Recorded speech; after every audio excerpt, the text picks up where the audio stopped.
وافدهم ضمام بن ثعلبة أتى رسول الله صلى الله عليه وسلم بناقة عنده فعقل الناقة في طرف المسجد، والرسول صلى الله عليه وسلم بين الصحابة متكي صلى الله عليه وسلم، أحيانا يتكي، أحيانا صلى الله عليه وسلم يقول بيده هكذا، ثم يسكتون كأن على رؤوسهم الطير يسمعون الحكمة والإيمان منه صلى الله عليه وسلم.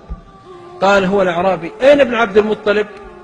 يقصد الرسول صلى الله عليه وسلم، وهو أشهر صلى الله عليه وسلم عند العرب بجده من أبيه، ما يقولون ابن عبد الله، يقولون ابن عبد المطلب، حتى يوم ضاق المضيق كما تعرفون في حنين قال أنا ابن عبد المطلب، أنا النبي لا كذب، أنا ابن عبد المطلب. قال أين ابن عبد المطلب؟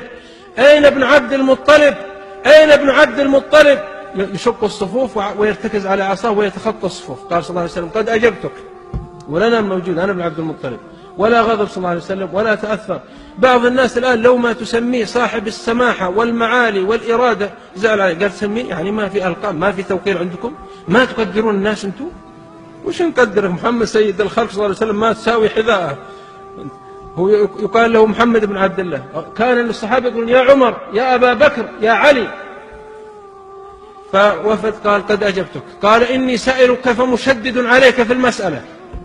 يقول يا رسول الله عندي أسئلة فلا تجد علي، لا تغضب علي. قال سل ما بدا لك، هو البحر من أي النواحي أتيته فدرته المعروف فرجته المعروف والجود ساحل. يقول سل ما عندك لن أغضب عليك، الله أرسله بالحلم أصلا وبالرحمة. قال يا محمد، قال قد أجبتك. قال من رفع السماء؟ قال الله. قال من بسط الأرض؟ ورسول الله صلى الله عليه وسلم إلى الآن متكئ صلى الله عليه وسلم. قال من بسط الأرض؟ قال الله. قال من نصب الجبال؟ قال الله. قال أسألك، والصحابة سكوت والجو عليه صمت ويعلو صوت هذا الرجل ويجلجل. قال قد أجبتك. قال فمن؟ قال فإني سائلك بمن رفع السماء وبسط الأرض ونصب الجبال. الله أرسلك إلينا رسولا؟ فجلس عليه الصلاة والسلام واحمر وجهه. سؤال لو وقع الجبال اندكت. قال اللهم نعم. يقول نعم أرسلني الله.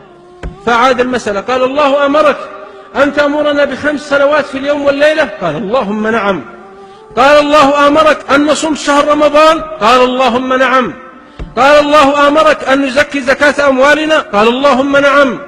قال الله أمرك أن نحج البيت مرة في العمر؟ قال اللهم نعم.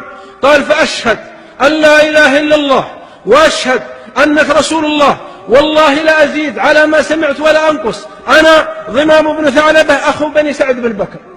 ثم ولى إلى ناقته فتبسم صلى الله عليه وسلم وقال من سره أن ينظر إلى رجل من أهل الجنة فلينظر إلى هذا. هذا الإسلام ملخص في 3 دقائق بلا تعقيد ولا تعطينا محاضرات وزبد وتكثر علينا بالآيات والأحاديث وتقول الإسلام ينطلق من أطر وينبثق في بوتقة وله عناصر مركزية وله حوارات منهجية، فهو يؤمن بالماضوية ولكنه له أسس منهجية. يا أخي خففوا علينا، الإسلام صل وصم وتيمم وادخل الجنة. وبالله لا تعقدون علينا الإسلام، ترى الإسلام بسيط والإسلام سهل. هذا يلخص في 3 دقائق وراح وركب الجمل ولا زاد ولا نقص ودخل الجنة. إن بعض الناس يتعبك في تفهيم الإسلام. قال فأنت تكون عندك خبرة منهجية عن هذا الدين وتصور فكري عنه. ايش تصور فكري؟ اللي أسلم الطهر وروح المسجد ادخل الجنة.